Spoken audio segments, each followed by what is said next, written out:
Mayor Toby Tiangco is utilizing a quarantine ban system in Navotas City. Tiangco explains the Q-bans will be worn by residents to monitor close contacts and confirm the COVID-19 cases.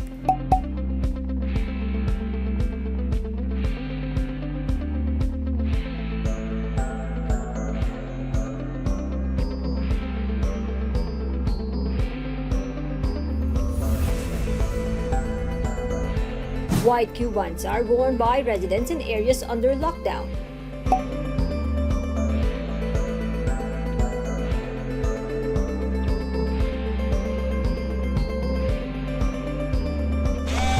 The pink Q-bans are given to COVID-positive patients, those living with them while in home quarantine, and close contacts with pending COVID test result.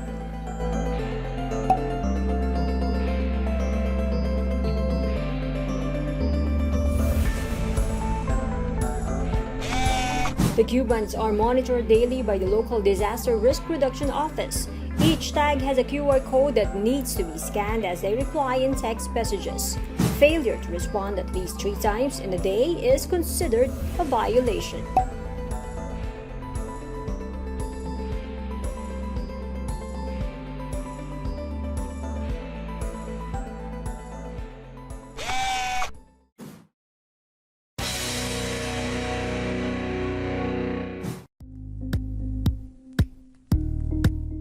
Thank you for watching Politico TV. Please like and subscribe to our channel for more videos.